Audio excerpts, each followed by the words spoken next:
Il s'agit là d'un des matchs les plus incompréhensibles que je n'ai jamais regardé de ma vie. Et le problème, c'est que j'ai pas vraiment regardé le match. Je dis que j'ai regardé, mais je l'ai pas vraiment regardé parce que j'ai plus regardé cette fille qui buvait son coca. J'ai plus regardé ce mec avec son maillot d'Arsenal qui mangeait son petit truc dans la main. J'ai plus regardé ses supporters qui dansaient sur de la musique plutôt que de vraiment regarder un match. Et je trouve ça vraiment désolant. Désolant pour l'Afrique. Désolant pour ce continent qui veut prétendre à des ambitions mondiales et qui se retrouve encore et toujours à cause de certaines autorités, je vais pas dire certains pays parce que là c'est pas tout le pays qui est remis en question, mais c'est certaines autorités, notamment dans ce domaine du football là, qui ne sont absolument pas sérieuses. Je ne vais même pas parler de l'état du terrain, je vais dire que l'état du terrain était mauvais parce qu'il pleuvait et que voilà, je vais même faire l'avocat du diable et chercher des excuses.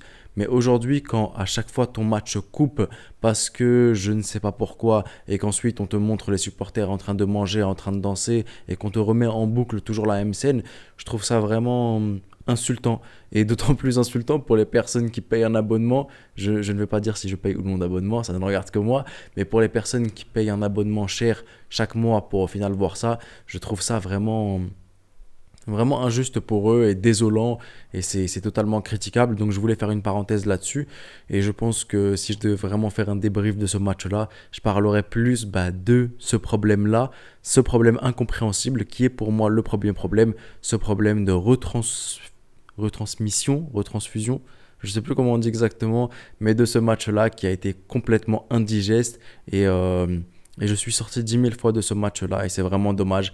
Donc dites-moi vous, qu'est-ce que vous en avez pensé? Sans insulte bien sûr, parce que tout le peuple malawi n'y est pour rien malheureusement. C'est les autorités qui étaient chargées de filmer et de revendre ça à Beansport ensuite.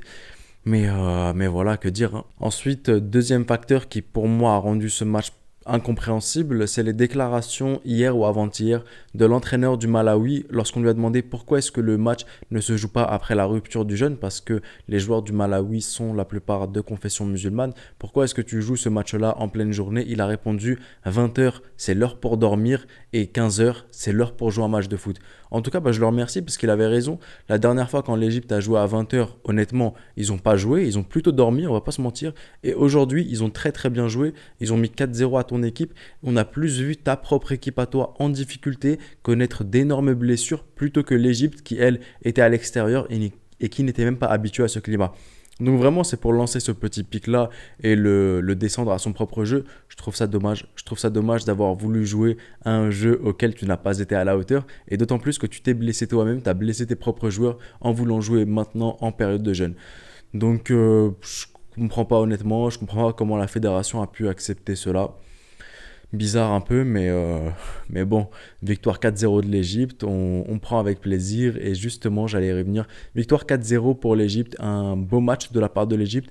J'ai vu de l'âme, j'ai vu du caractère et j'ai vu énormément de jeux sur un terrain complètement impraticable. L'Égypte a su poser le ballon et ça m'a fait plaisir de voir ce visage-là de l'Égypte. Avant, à la dernière Coupe d'Afrique des Nations, je vous disais, il y a eu l'âme. C'est l'âme qui compte, c'est avec l'âme qu'on gagne. Mais je me mentais un peu à moi-même parce que oui, c'est avec l'âme qu'on passe. Mais ce qui est plus important que l'âme, enfin peut-être pas plus important, mais une chose qui est égale aussi à l'âme, c'est le niveau de jeu que propose ton équipe. Et quand tu combines l'âme à du jeu, tu as l'Égypte de 2006, 2008 et 2010. Donc j'espère honnêtement revoir cela. Et je suis très très confiant. Aujourd'hui, on a vu une belle Égypte, une Égypte qui ne balançait pas que des ballons. Elle balançait lorsqu'il fallait, qu'il y avait vraiment plus de solutions ou qu'il fallait complètement renverser le jeu. Mais c'est une Égypte qui sait casser des lignes de passe, qui sait trouver des intervalles. Et ça, je trouve ça...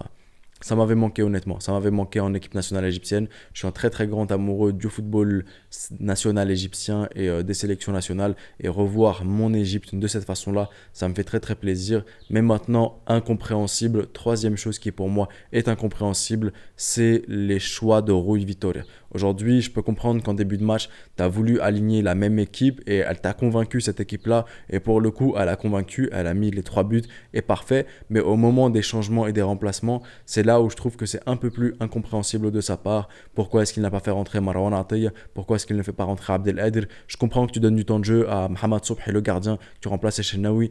Il y a 3-0, tu le fais rentrer à la mi-temps, tu lui donnes du temps de jeu, on est assuré. Donc plutôt pas mal de sa part. Mais ensuite, je comprends pas pourquoi Hamdi Fathi et Tariq Hamed en même temps sur le terrain. Je comprends pas, voilà, comme je l'ai dit, la non-rentrée en jeu de Marwan Atiy, d'Ahmed Fattouh et d'autres joueurs, comme par exemple Oussama Galal, pourquoi ne pas le faire rentrer en défense centrale. Donc c'est là l'incompréhension que j'ai vis-à-vis des changements non effectués ou des changements effectués par Rui Vitória. J'espère qu'il s'expliquera, j'espère qu'on lui posera la question en conférence de presse et qu'il s'expliquera et qu'il justifiera. J'ai hâte de l'écouter et de savoir pourquoi est-ce qu'il n'a pas fait rentrer tel ou tel joueur et pourquoi est-ce qu'il a fait rentrer tel ou tel joueur et quelle était l'idée qu'il avait en tête. Mais sinon, dans l'ensemble, très beau match de l'Égypte, très beau match avec quand même quelques petits points négatifs. Le point négatif pour moi, c'est l'aspect défensif de Mohamed Hamdi, j'en suis pas très fier. C'est aussi ces baisses de régime et de concentration qu'on peut avoir lorsqu'on mène.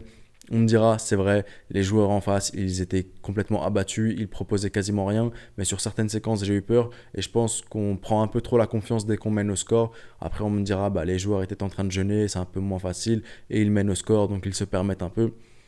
Donc bon, ça peut expliquer cela, mais j'espère qu'on va pas prendre cette habitude. Sinon, dans l'ensemble, très grosse frappe de Tariq Hamed, premier but, son premier but en sélection nationale égyptienne. Ça fait plaisir, on a besoin de mecs qui savent tirer de loin. C'est pour ça que je compte énormément sur Ahmed Saïd Zizou, sur Marmouche et sur Imam Achour pour frapper de loin. Et j'expliquerai pourquoi c'est très très important de frapper de loin en sélection nationale égyptienne et notamment en Afrique en général dans une prochaine vidéo. On a le but de Mohamed Salah aussi. Il y a eu le but de Marmouche. Il s'est bien placé. Ça arrive sur un concours de circonstances. Marmouche, toujours un peu les concours de circonstances. Mais pour moi, il n'y a pas de hasard. Pour moi, il n'y a pas de chance. C'est dû à déplacement. Tu l'as provoqué, donc tu as marqué. Le but de Mohamed Salah, juste du Mohamed Salah, du Mustafa Mohamed.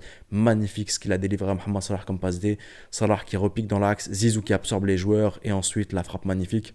Et enfin, le but d'Ahmed Saïd Zizou sur un très beau centre de Mohamed Hani. Il faut admettre que Mohamed Hani a délivré des centres plutôt pas mal. Et ensuite, j'ai bien aimé le fait de faire sortir Ahmed Saïd Zizou, de mettre Salah plutôt en deuxième attaquant et de mettre Mustafa Fathi en ailier droit. Ça promet quelque chose, ça promet Salah dans l'axe, là où je le trouve beaucoup plus intéressant. Et pourquoi pas se trouver un bel ailier droit en sélection nationale égyptienne, un joueur avec une belle petite patte gauche. Donc voilà un peu tout ce que j'avais à dire sur cette victoire de l'Égypte 4-0 à l'extérieur au Malawi. Un match qui était pour moi incompréhensible de par sa retransmission télé, de par les déclarations de l'entraîneur du Malawi, de la part de la gestion de l'effectif de Rui Vitória.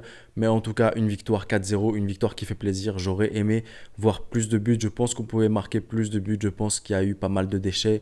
Des fois, c'était un peu dû au terrain qui n'était pas de la meilleure des qualités. Mais il faut savoir s'adapter à ce genre de terrain. On va être confronté à jouer sur ce genre de terrain énormément en Afrique. Donc il faut s'adapter et pas se trouver d'excuses, même si bien sûr on prône l'amélioration, on prône le fait qu'on aille plus loin et qu'on ait des terrains de meilleure qualité et des caméras de meilleure qualité et une retransmission télé de meilleure qualité. Bref, un peu petit goût amer parce que j'aurais aimé voir 6 buts. J'en demande, peut-être que je suis beaucoup trop gourmand et que j'en demande pas mal, mais en tout cas, je me satisfais de ce que j'ai eu et ça me fait plaisir. Je vois l'évolution de Rui Vitória, un seul but encaissé depuis le début avec Rui Vitória, match contre le Niger, le Libéria, la Belgique, contre le Malawi et le Malawi. Donc oui, un seul but encaissé, c'était contre la Belgique. Sinon, Rui Vitória, aucune défaite pour le moment, que des victoires. Ça fait plaisir et j'espère que ça continuera comme ça. J'espère qu'on va décrocher la prochaine Coupe d'Afrique des Nations. On a l'âme, on a les joueurs, on a le jeu. On va peaufiner tout cela et on va aller chercher cette 8e étoile qu'on attend depuis longtemps. Dites-moi vous maintenant ce que vous en avez pensé dans l'espace commentaire de ce match-là. Je commence à avoir trop soif, j'ai du mal à parler, j'ai plus du tout de force. Donc je vous dis prenez soin de vous et de vos proches. C'était le petit pharaon et je vous dis... Arrivederci.